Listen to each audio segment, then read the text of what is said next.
I swear to you that what happened to me in the Blue Ridge Mountains of North Carolina in October of 2016 still keeps me awake at night.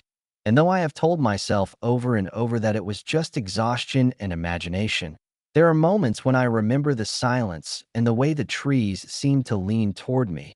And I know with absolute certainty that something out there was real, something that people in those mountains have whispered about for generations, hidden in the folds of mist and shadow that seemed to cling to the ridges no matter the season. And the more I recall the details, the less I am able to convince myself that I was only dreaming. I had set out alone from Asheville on the morning of October 12th, a crisp day where the air smelled of wet leaves and the first bite of cold carried down from the higher peaks. And my plan had been simple, just a 3-day hike along a stretch of the mountains to sea trail that crosses near Craggy Gardens and then winds eastward toward Mount Mitchell, which is the highest point east of the Mississippi at 6,684 feet, a mountain that has been the center of stories long before Europeans ever walked here. The Cherokee people called it Atacalla, and there are tales recorded as far back as the 1700s of strange lights that appeared on its slopes, of voices carried on the wind that spoke in languages no one could place, and of travelers who set out on what should have been an easy ridge walk only to vanish without a trace, their camps discovered intact, food untouched, but no sign of struggle or reason for their disappearance. These were not myths in the usual sense, but accounts written in the journals of settlers, missionaries, even Civil War soldiers who bivouacked there and later reported what they described as the haunted silence of Mitchell. I had read some of those fragments in a small library in Asheville the week before my hike, and while I laughed it off at first, I admit there was something about the sheer consistency of the reports that gave me pause, especially since they stretched across centuries and yet described nearly identical phenomena, as if the mountain itself had some unchanging secret.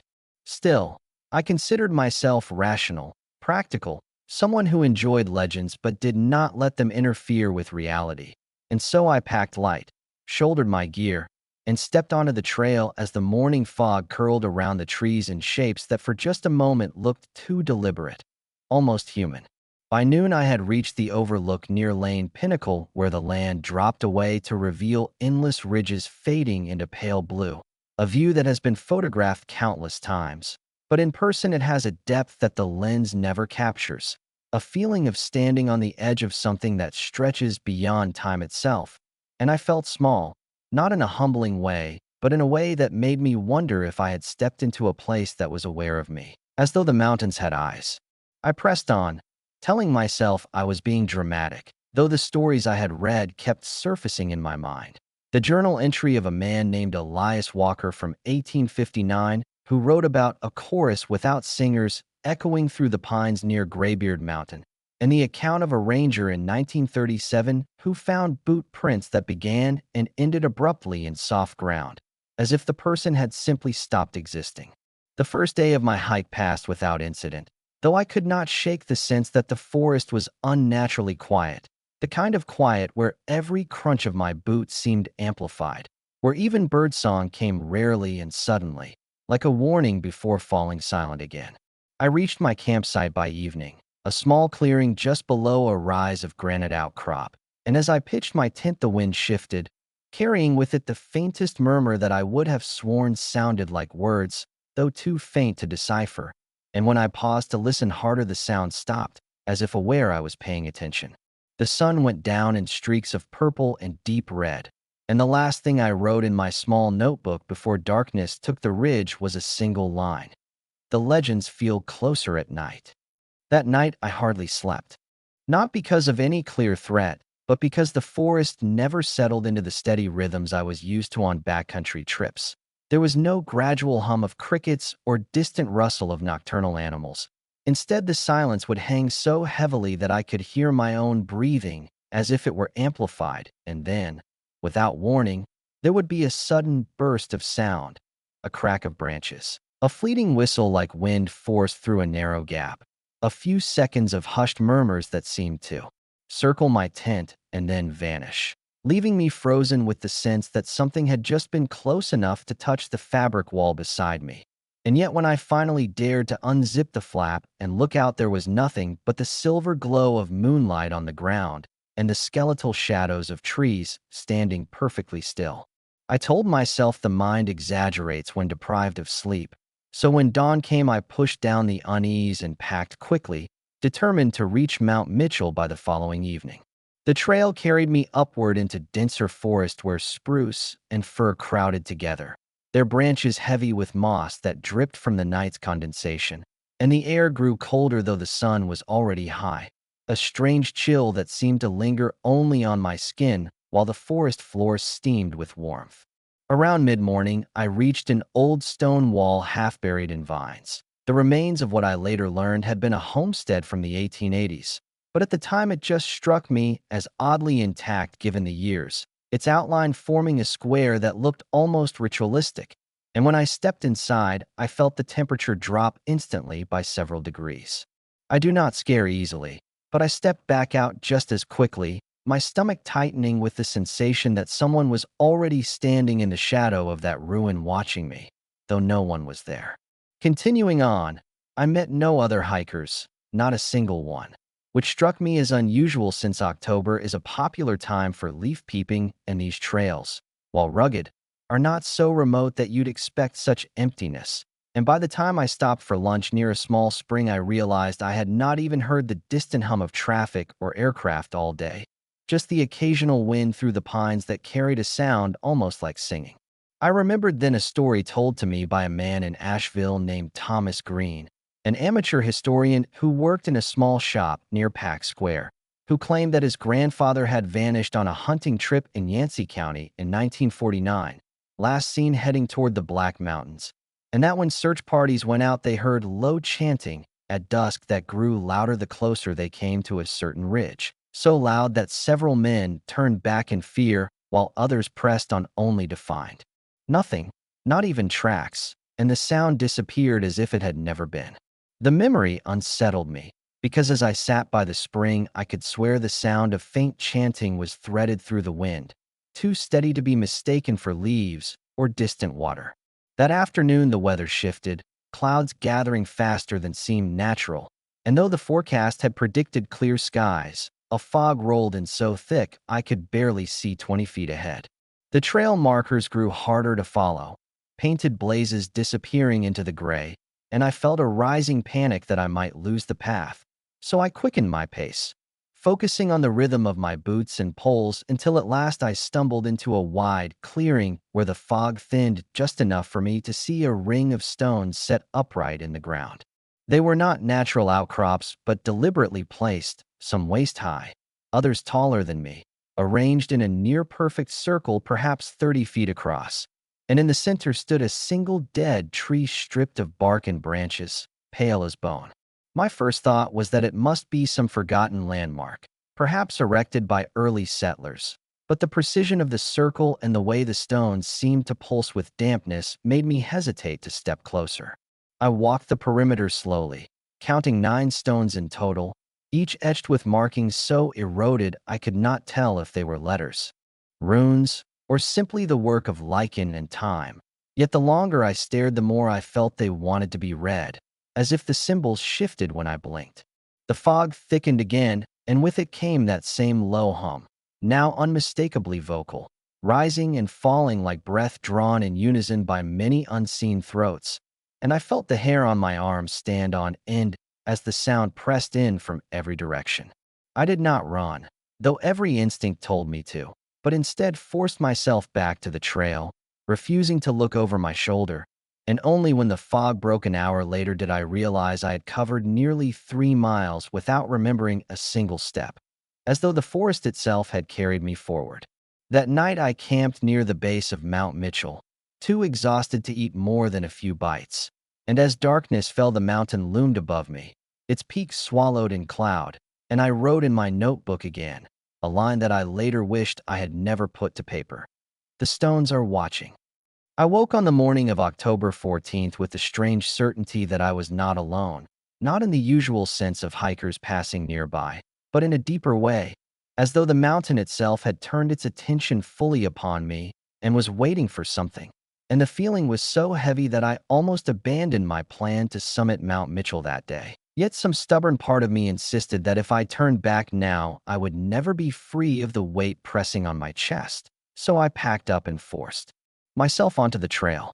The climb was steep, roots twisted across the path like veins and stones slick with dew, and all around the forest clung to a silence that deepened the higher I went, until even the occasional bird call fell away and I found myself listening to the sound of my own heartbeat, a drum that seemed to echo between the trees. Near midday, the clouds thickened again, swallowing the ridges below until I felt suspended in a world of nothing but gray and shadow. And that was when I began to hear the voices clearly, no longer whispers or half-imagined murmurs, but distinct tones, low and resonant, carrying words I could not understand, rising and falling in patterns too deliberate to be mistaken for wind. At first, I thought it might be other hikers somewhere ahead of me, but the sound did not fade or approach. It remained all around, and when I stopped walking, the chanting stopped too, only to resume the instant I moved again, as though my footsteps triggered it. By the time I reached the upper switchbacks, my legs shook with exhaustion and fear, and the air grew so cold I could see my breath even though the forecast had promised mild autumn weather. I rounded a bend and froze, for standing in the middle of the trail ahead was a figure, tall and unmoving, shrouded in the fog so that I could not make out details, only the outline of shoulders and a head turned slightly toward me. My first instinct was to call out, to demand who it was, but something deeper urged silence, and as I stood rooted, the figure slowly stepped backward into the fog until it was gone, leaving no sound of footsteps, no disturbance of brush, nothing but the lingering sense that it had been waiting for me. I pressed on, half in panic, half in defiance, and at last I reached the summit where a stone observation tower stood empty against the shifting clouds. I had expected relief, maybe even triumph, but what I felt was dread, for as I stepped onto the platform, the wind rose suddenly, whipping my pack straps and carrying with it a sound so loud it rattled my bones. The same chanting I had heard before, but now amplified as though hundreds of voices were calling from within the mountain itself, echoing upward through stone and root until they converged beneath my feet. The air grew thick and metallic, every breath sharp in my throat, and the clouds swirled in unnatural patterns above the peak, spiraling inward toward a point directly overhead. I staggered to the edge of the platform, gripping the stone wall, and looked down to see the forest shifting as if alive, the treetops bending in unison like waves. And in that moment, I felt the undeniable conviction that the legends were true, that this mountain was not simply land and rock, but something older, a presence that absorbed those who wandered too close. My thoughts flashed to Elias Walker in 1859, to Thomas Green's missing grandfather in 1949, to all the nameless ones who had vanished without trace, and I knew that if I lingered even one moment longer, I might join them. The chanting grew unbearable, a vibration in my skull, and I clutched my notebook, scrawling a single frantic line without looking. "It is calling me." Then the platform shuddered as though struck by a distant quake, and a crack of light split the clouds above. Not lightning, but a steady beam that illuminated the dead center of the circle of stones I had seen the day before, though I was miles from it now and should not have been able to see that clearing at all. For an instant, the entire mountain seemed transparent, its ridges glowing from within, and I saw countless forms, human shapes without faces, standing silently among the trees, arranged in circles upon circles that stretched into infinity. My body seized with terror, every instinct screaming to run, but I could not move until the beam flickered and the vision snapped shut, plunging the summit back into its heavy gray silence. Somehow my legs obeyed then, carrying me stumbling down the trail, branches tearing at my arms as the voices followed, fading only when I reached the lower ridge where the fog finally broke and sunlight returned as if nothing had happened. By the time I collapsed near a spring to drink, my hands shook so violently I could barely lift the bottle, and in my notebook the words I had scribbled were almost illegible, but I could not stop staring at them, because they were not in my handwriting, the letters sharp and angular like the eroded symbols on the stones. And the longer I looked, the more certain I became that they said something else entirely, something I was never meant to read. I made it back to Asheville on October 15th. Though the hours between leaving the base of Mount Mitchell and stumbling into the parking lot where my car was waiting remained fragmented in my memory, as if pieces were cut out and spliced back together without order. I recall flashes of color, the crunch of leaves, the hollow sound of my own footsteps, but no clear sequence. And by the time I turned the key in the ignition, my face was streaked with dried tears, though I had no recollection of crying. Driving back into town should have felt like relief. Yet even among people and traffic, I could not shake the sense that something had followed me, that the mountain's silence had embedded itself in me like a second heartbeat. That night in my motel room, I laid out my notebook to review what I had written, hoping to anchor myself to some coherent record. But when I turned to the page with the frantic scrawl from the summit, I froze, because the letters had changed again, no longer sharp and angular, but now blurred into faint lines that looked like water damage, as though the words themselves resisted being read. And when I closed the book and opened it again, the page was blank, the paper clean except for the deep indentation left by my hand pressing so hard with the pen. I checked the earlier entries, the line about the stones watching, the note about the legends feeling closer at night, and found them intact, though the ink seemed darker than I remembered, almost wet despite being days old. Over the next weeks, I tried to bury myself in routine, returning to work and telling friends only that the hike had been more exhausting than expected, but the memories crept in at odd times, in the middle of conversations, or when I passed a window and saw the reflection of trees behind me where there should have been none, and at night, I began waking at exactly 3:17 a.m. to the sound of low murmurs outside my window. Fading the moment I rose to check. Desperate for answers, I went back to the small library in Asheville and asked for more records on the Black Mountains. And the librarian, an older woman named Mary Holloway, gave me a look I can only describe as pity before handing me a stack of faded clippings and journals. Among them, I found one that shook me. An 1891 entry from a surveyor named Daniel Haskins who wrote after climbing Mount Mitchell. I returned safely to town, but my book was changed, the letters moving as if alive, and though I destroyed the pages, the sounds still follow me. Reading those words was like looking into a mirror of my own experience, and I realized that whatever had touched me on that mountain was not unique to me, but part of a pattern stretching back centuries, each witness echoing the last, each struggling to contain in words something that refused to be written. I never went back to Mount Mitchell after that, though sometimes when the fog rolls low through Asheville, I feel the pull, a pressure behind my ribs urging me eastward, and I know with terrible certainty that if I returned, I would not come back a second time. The notebook remains with me, locked in a drawer, its pages mostly empty now, though once in a while when I gather the nerve to check, I find faint marks on the blank sheets, circles and lines that vanish if I stare too long, as though the mountain still writes through me. People ask why I no longer hike, why I avoid even short trails along the Blue Ridge Parkway, and I give excuses about work and time, but the truth is this. I believe those mountains keep what they take, and though I escaped with my body, a part of me never left. The legend is not just whispers of the Cherokee or stories of lost settlers. It is alive, etched into the stone and soil, waiting for anyone foolish enough to listen too closely.